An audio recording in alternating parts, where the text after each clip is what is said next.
이 코로나 바이러스 사태가 한참 심한 그런 상황 속에서 제가 뉴스에 보니까 한 가정의 모습이 뉴스에 나왔더라고요. 보니까 아버지가 의료계에 종사하는 분이었던 것 같아요. 그 의사복을 복을 입고 이제 집에 이제 퇴근한 거예요. 그 병원에서 퇴근해서 집에 막 들어왔는데 이제 딸아이가 보니까 아주 귀여운 그 여자 딸아이예요. 한 4살? 5살 됐나? 아버지가 이제 퇴근해서 집에 오니까 반가워서 아버지한테 안기겠다고 막 쫓아와서 아버지한테 안기려고 막 뛰어오는 거예요. 문이 열리니까. 아버지가 보이니까 막 뛰어오는데 그때 그 아버지가 깜짝 놀라면서 그 아이를 제지시키는 거예요. 그렇죠? 왜냐면 밖에 나갔다 왔으니까. 본인이 다 씻기 전까지 접촉이 되면 혹시라도 바이러스 전파될까봐 그 아버지한테 안기겠다고 달려오는 그 딸아이를 갖다가 갑자기 놀래가지고 확 제지시키니까 그 딸아이는 놀라는 거예요. 아니, 평소에 이렇게 자기를 안아주고 귀여워해주고 뽀뽀해주던 아버지가 자기가 아버지 와서 반가워서 달려가는데 그 아버지가 갑자기 오지 못하게 이렇게 자기를 제지시키니까 딸아이는 딸아이대로 놀라고 또 무안해서 어쩔 줄 몰라 하고 그랬더니 아버지가 그 모습을 보고 서글퍼서 너무 안타까워서 자리에 앉아서 그냥 막 흐느끼더라고요. 눈물을 흘리더라고요. 야, 어떻게 그 딸아이 하나 마음 놓고 이렇게 안아주지 못하는 이런 상황이 되었는가 안타까워서 주저앉고 눈물을 흘리는 그것이 뉴스에 나오는 것을 보고 오늘날 이 시대를 한마디로 표현하자면 어떤 시대라고 할 수가 있겠습니까? 닫힌 시대가 되고 말았어요. 한때 온 세상이 열린 시대를 우리가 살았습니다. 하늘 가는 길이 열렸었고요. 나라와 나라로 가는 모든 길들이 다 열렸었고요. 이 거리에는 수많은 사람들이 오고 갔었습니다. 가게마다 상점마다 식당마다 열려 있었고요.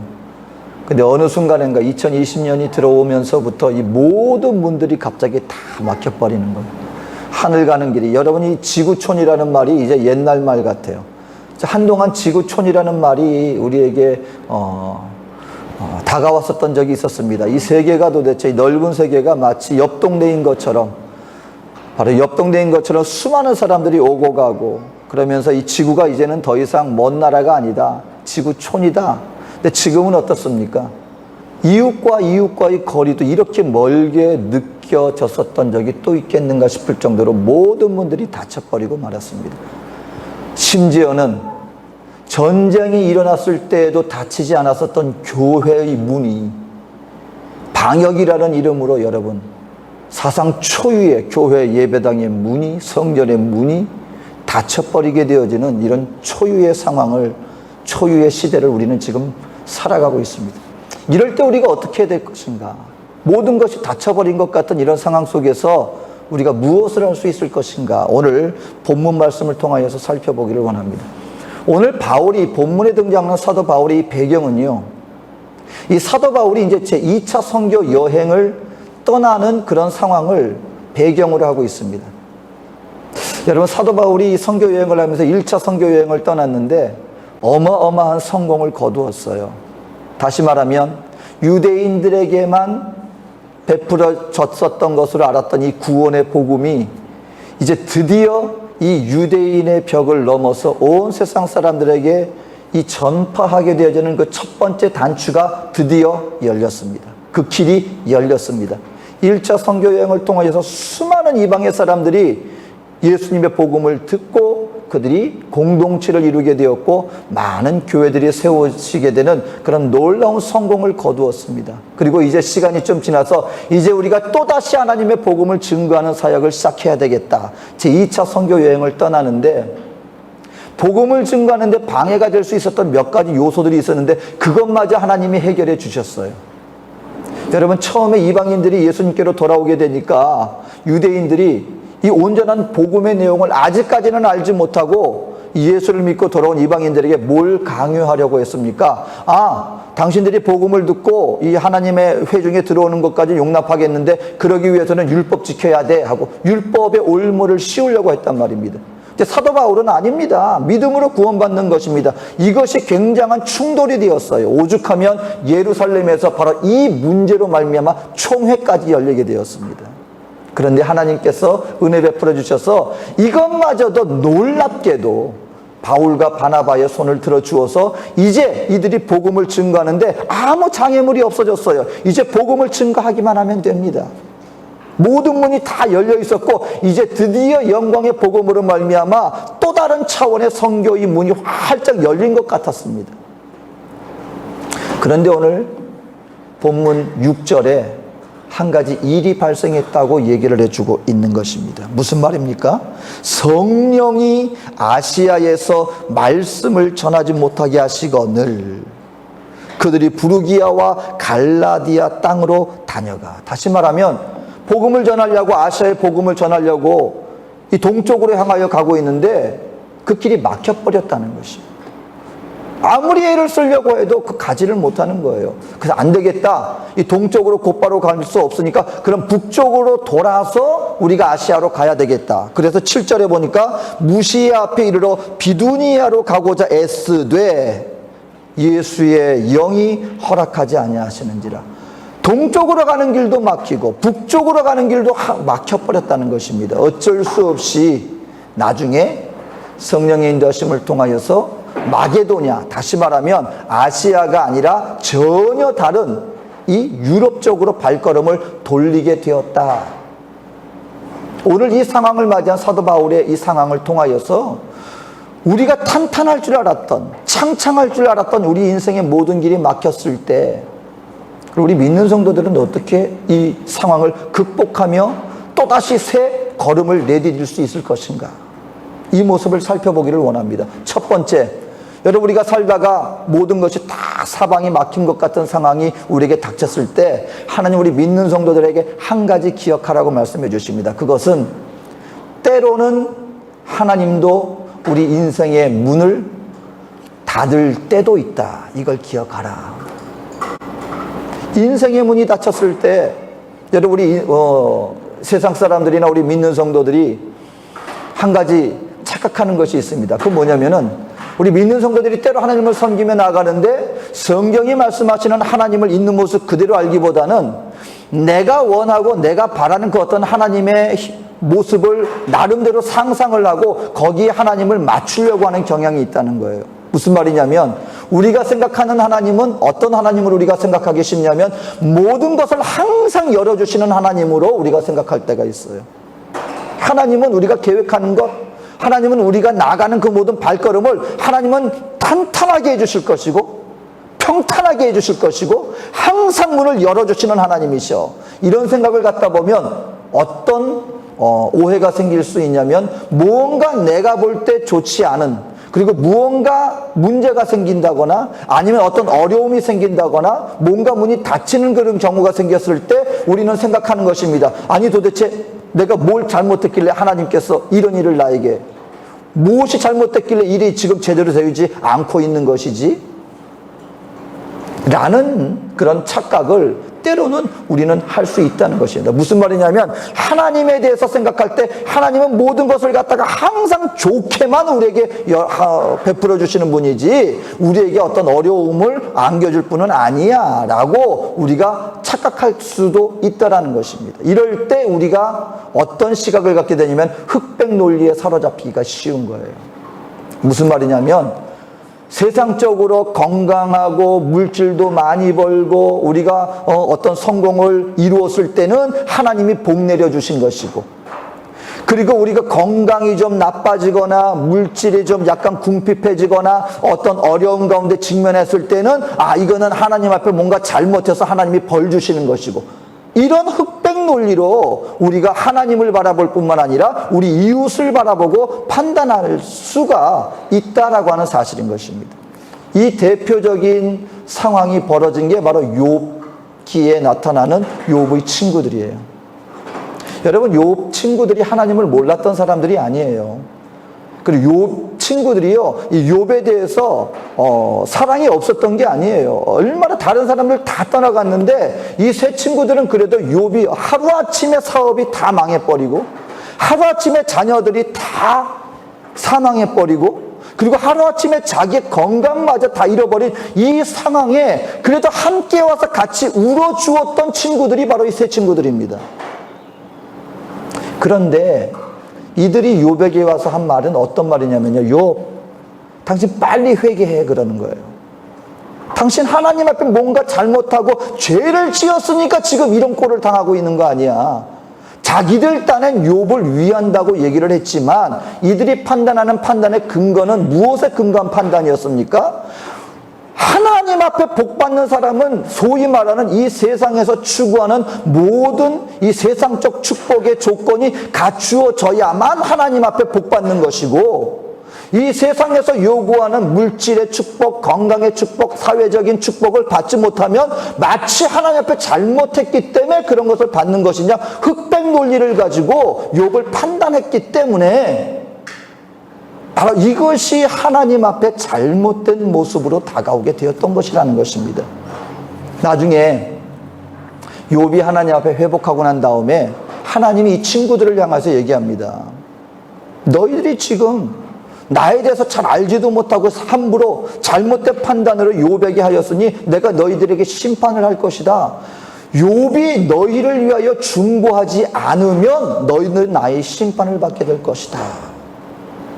우리 오늘날 살아가는 믿음의 성도들도 이런 비슷한 흑백 논리에 사로잡혀서 잘못된 시각으로 하나님과 이웃을 바라볼 때가 종종 있다라는 것입니다. 그러다 보니까 내 앞에 어떤 뭔가 어려운 일이 생기면 혹시 내가 하나님 앞에 잘못해서 이렇게 됐나? 하나님은 마치 모든 것을 우리에게 그냥 축복을 안겨줘야만 하는 분인 그냥 착각하고 있는데, 오늘 성경 우리들에게 그게 아니라는 것입니다. 무슨 말입니까? 하나님은 우리에게 문을 열 때도 있지만 때로는 그 어떤 하나님의 섭리로 말미암아 문을 닫기도 하시는 분이시다. 이걸 알아라. 그리고 이러한 모습으로, 이러한 시각으로 하나님과 이웃을 바라볼 줄 알아야 된다. 우리의 영적 시각의 눈이 더 넓어져야 합니다.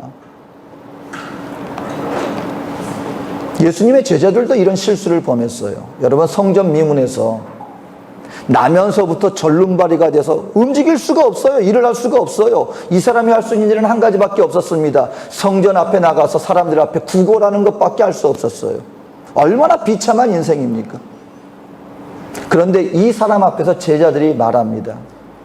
예수님, 이 사람이 이렇게 태어난 것은 이 사람의 부모님의 죄 때문입니까? 아니면 이 사람의 죄 때문입니까? 아예 결론을 내리고 얘기하는 거예요.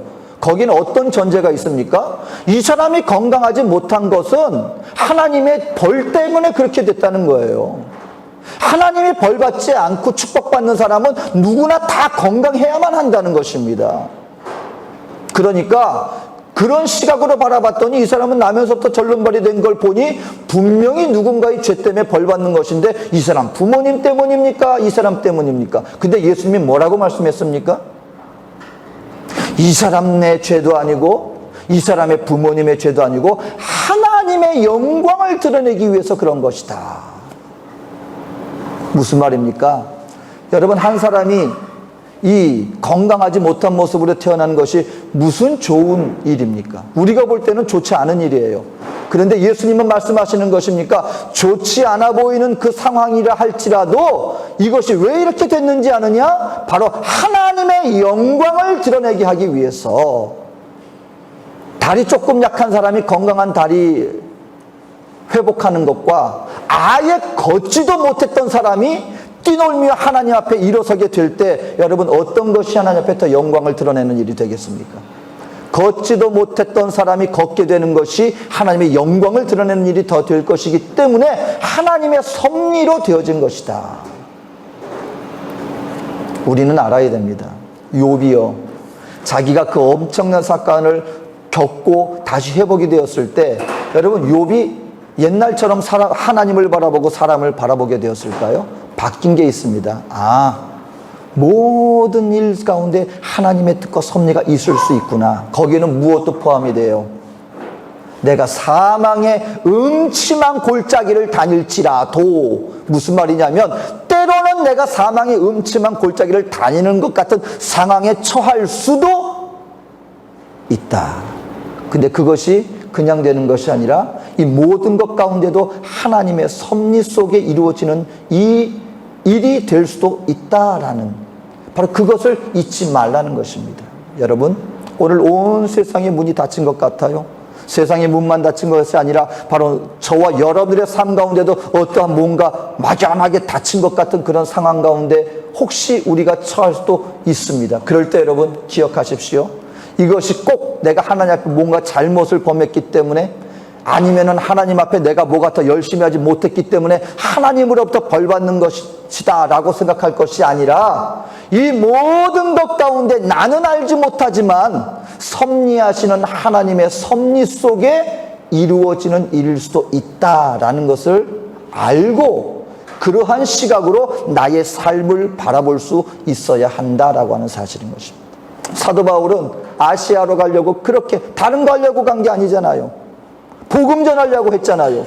아니, 하나님이 순풍을 달아주셔야죠. 닫혔던 문도 열려주셔야죠. 그런데 오늘 성경에 보니까 하나님의 영이 그것을 허락지 않음으로 말미암아 그 문이 닫혔다라고 얘기를 하고 있는 것입니다. 두 번째, 그러면 그 상황 속에서 우리는 무엇을 해야 할까요? 여러분 기억하십시오. 혹시 내가 나가는 인생의 앞길 가운데 모든 것이 다 닫힌 것처럼 여겨졌을 때, 그때 우리 믿는 하나님의 성도들은 하나님의 음성을 듣는 자리에 반드시 나아가야 할 것입니다. 하나님의 음성을 들어야 합니다. 여러분, 이게 믿는 하나님의 백성들이 실수하는 것 중에 하나가 뭐냐면요, 믿는 하나님의 백성들뿐만 아니라 뭔가 일이 잘 안 된다 싶을 때 세상 사람들이 하는 것 중에 하나가 뭐냐면요, 닫힌 문을 갖다가 어떻게 하든지 열려고 계속해서 문을 두드린다는 것입니다. 어떻게 하든지 이게 열려야만 한다라고 고집 부리면서 나아가고 있는 것입니다. 그 어떤 사람들은 닥친 문제에 대해서 그 문제를 반드시 해결해야만 한 문제, 아니면은 그 어떤 닫힌 문, 거기에 집중하여서 그냥 수단과 방법을 가려가지고 어떻게 하든지 열리기만 하면 된다. 그래서 여러분, 이게 질병 가운데 문제 속에서 어려움 당하는 분들, 안타까운 믿는 성도들 가만 보면은요, 그런 분들이 잘못된 길로 빠지는 경우가 정말 많아요. 왜? 어떻게 하든지 병 낫는 그것만이 목적이고, 그게 반드시 열려야 된다. 어떻게 하든지 치료 받아야 된다. 제가 그래서 한번 이건 역시 뉴스에 나온 한 부분인데요, 아주 건전한 신앙인이었어요. 그리고 거기다 그냥 신앙인도 아니고 그 목회자 가정이었습니다. 근데 미국에 있으면서 뭔가 좀 어려운 일이 있었던 모양이에요. 그런데 한국에서 우연하게 알게 된 어떤 분이 연락이 되어서 이분들이 어떤 그런 질병의 문제를 안고 있다는 것을 알고서는 편지를 보냈습니다. 뭘 어떻게 하라고, 뭐 십자가를 그려가지고 뭐 그걸 어디에 놓으라고. 근데 희한하게도 그 말대로 했는데 그 이후에 그분들이 어느 정도 많이 호전이 된 거예요. 그러니까 그 편지를 보낸 분에 대한 확고한 믿음 가운데 거하게 됐습니다. 그분에 대한 확실한 신뢰를 받게 되었어요. 그런데 문제는 뭡니까? 그 다음부터 이분이 이상한 걸 요구하기 시작하는 거예요. 근데 본인의 병이 나았다는 거예요. 분명히 이 사람에게는 그 어떤 영적인 어떤 능력이 있다. 아주 100% 이 신뢰를 하게 되다 보니까 목회자 가정이었음에도 불구하고 그분한테 모든 걸 다 갖다 바치기 시작하는 거예요. 어디에다가 뭐를 지어야 된다. 뭘 이렇게 해야 형통케 되어진다. 그러다가 완전히 가정이 파탄나게 되어지는, 그런데도 불구하고 그 가정은 여전히 그분한테, 나중에 알고 파헤쳐보니까 뒤에 누군가가 있는데 보니까 그분이었어요. 어떻게 해서 그분과 연결이 되었는가 알고 보니까 어떻게 했는데 뭐가 되었더라. 그래서 우리의 닫혔던 문이 열리게 되어서 그분을 갖다가 완전히 신뢰하게 됐습니다. 이런 경우가 생기게 되더라는 것입니다. 그런데 여러분, 저와 여러분들이요, 물론 어떤 상황이 되었을 때 그걸 헤쳐나가기 위해서 열심을 내야죠. 방법을 찾아봐야죠. 근데 여러분, 내가 그 어떤 방법을 찾고 내 문을, 닫힌 문을 열려고 애쓰려고 하는 그 과정 속에서 반드시 먼저 우리가 해야 될 것이 하나 있습니다. 잠시 내려놓고 그 상황 속에서 하나님이 뭐라고 말씀하시는가, 하나님의 음성을 듣는 자리에 가서 성령의 음성을 듣고 인도를 받는 바로 그 시간이 반드시 필요하다. 바로 그럴 때 저와 여러분들이 바로 힘을 얻을 수 있고 일어설 수 있고 바른 길로 인도되어질 수 있다라고 하는 사실인 것입니다. 오늘 본문에도 보니까요, 사도 바울이 그렇게 아시아로 가려고 했는데 모든 것이 안 되니까 그런 상황 속에 드로아에 가서 있는데 환상 속에서 마게도냐에서 사람이 손짓하면서 와서 우리를 도우라 라고 하는 그 꿈을 꾸고 음성을 듣습니다. 그럴 때 뭘 깨달았습니까? 아, 성령님이 지금 우리를 그 아시아로 가라고 하는 것이 아니라 이 유럽 쪽 마게도냐로 가서 그쪽으로 하나님이 선교하라는 것이구나 라는 것을 깨닫고 인정하고 그리고 그들의 발걸음을 돌렸을 때 바로 그럴 때 모든 것들이 다시금 형통케 되어지는 그 길로 나아갔다라고 하는 사실인 것입니다. 오늘 저와 여러분들이 이런 상황 속에서 어떻게 우리가 힘을 얻을 수 있을 것 같습니까? 상황을 바라보면서? 아니죠. 이럴 때 우리 인생들 하나님의 백성들이 힘을 얻을 수 있는 유일한 길이 있습니다. 바로 그것은 이 상황 속에서 나를 인도하시고 나에게 말씀하시는 주의 음성을 듣게 되어질 때 비로소 우리의 영혼이 힘을 얻고 일어설 수 있는 바로 그 새 힘을 얻을 수 있게 된다라고 하는 사실인 것입니다. 여러분, 이 성경에 어마어마한 큰 성공을 거두었다가 자기 뜻대로 되지 않아서 갑자기 그냥 완전히 살 소망까지 잃어버린 절망에 빠진 한 인물을 우리에게 보여줍니다. 바로 그가 엘리야 선지자예요. 여러분, 엘리야 선지자는 보통 인물이 아닙니다. 우리가 아는 죽음을 보지 않고 하나님께로 올림바 되어진 그 두 명의 인물 속에 한 명이에요. 그리고 어마어마한 하나님의 능력을 체험한 인물, 바로 그가 엘리야입니다. 어마어마한 선지자입니다. 능력의 선지자입니다. 불의 선지자입니다. 우리가 아는 것처럼 갈멜산에서 우상 선지자들과 대결을 벌이는데 어떤 대결을 벌입니까? 850대 1의 대결을 벌이는 사람, 바로 그가 엘리야 선지자입니다. 대승을 거두었죠. 그리고 그 거짓 선지자들을 갖다 다 목베었습니다. 그런데 엘리야 선지자가 마음속에 굉장히 못마땅하게 여기는 한 인물이 있었어요. 그게 바로 이세벨입니다. 이스라엘을 우상 숭배에 빠지게 만든 원흉이라고 생각했던 그 여인, 왕비 이세벨, 이제 이런 능력이 나타났으니 이제야말로 그가 무릎을 꿇고 하나님 앞에, 그리고 내 앞에 무릎을 꿇겠지 기대를 가지고 그 어마어마한 대승을 거두고 난 다음에 왕궁으로 뛰어갔습니다. 그런데 그 여인이 어떻게 행동을 했습니까? 무릎을 꿇었습니까? 하나님의 전능하신 그 기적의 능력 앞에, 불의 능력 앞에, 닫혔던 하늘이 열리고 비가 내리는 그 어마어마한 기적 앞에 무릎을 꿇었습니까? 아니요. 오히려 기세등등하여서 내가 오늘 이 엘리야의 목을 내가 베지 않으면 내가 사람이 아니다. 기세등등하게 날섭니다. 희한한 일이 있어요, 여러분. 하나님을 대적하는 사람들은요, 권능과 기적 앞에 그들의 마음이 절대로 무너지지 않습니다. 오히려 마음이 더 굳어져요. 더 기세등등하게 대적합니다. 그러니까 엘리야는 자기 딴은 이제 이겼다고 생각했는데, 이제야말로 이 여인을 무릎 꿇을 수 있겠다고 생각했는데 안 되니까 그 낙심의 정도가 얼마나 깊었던지 부엘세바에 내려가서, 부엘세바가 뭐냐면 이스라엘의 최남단 지역이에요. 그 아래는 광야입니다. 성경에 여러분, 광야라는 지역은 단순히 메마른 지역이 아니에요.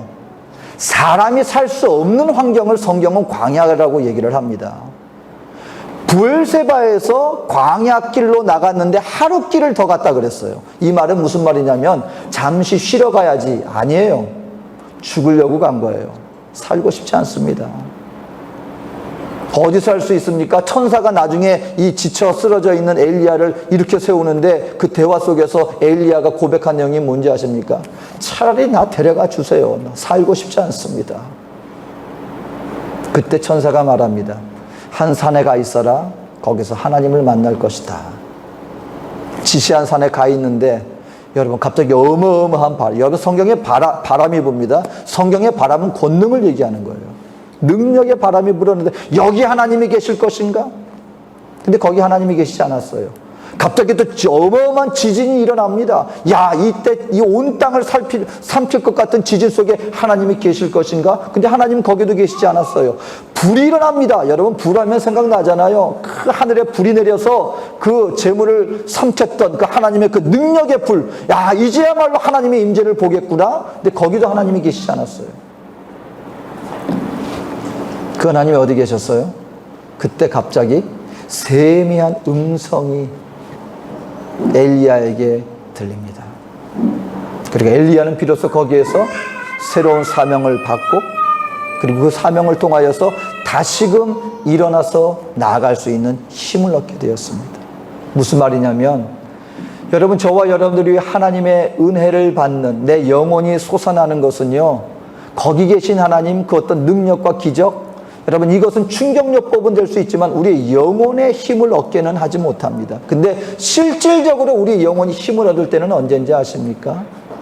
바로 하나님 앞에 나와서 하나님 앞에 무릎 꿇고 기도하였을 때 내 영혼 속에 들려지는 하나님의 이 음성을 통하여서, 내 안에 계신 하나님의 그 위로하심을 통하여서 비로소 우리가 힘을 얻게 되더라라고 하는 사실인 것입니다. 여러분, 정말 이럴 때 모두가 힘들어하는 이런 시대입니다. 우리도 낙마하기 쉽고 지칠 것 같은 이런 상황을 우리는 보내고 있습니다. 이럴 때 저와 여러분들이 하나님 앞에 힘을 얻을 수 있는 길이 있습니다. 주님 앞에 나와 나에게 말씀하시는 주의 음성을 들으십시오. 바로 그 음성이, 내 안에 계신 주님의 그 임재하심이 저와 여러분들을 다시금 살아갈 수 있는 힘을 얻게 하시고 앞으로 나아갈 수 있는 힘을 얻게 하는 능력이 될 것이다. 오늘 사도 바울은요, 바로 그러한 모든 것이 막힌 것 같은 상황 속에서 그 하나님의 음성을 들었다는 것입니다. 그리고 새 길을 걸어갈 수 있습니다. 바로 이럴 때 어떤 역사가 나타나느냐, 하나님이 한 문을 닫게 하실 때는 여러분 기억하십시오. 마지막으로, 하나님이 문을 닫을 때는 하나님은 반드시 우리가 나아갈 새로운 길을 열어주십니다. 새로운 문을 열어주신다. 사도 바울이 바로 그 하나님의 음성을 듣고 마게도냐로 갔을 때 등장하는 새로운 한 인물이 있습니다. 오늘 이 사도행전을 누가 기록했어요? 바로 누가, 의사 누가가 기록을 했거든요.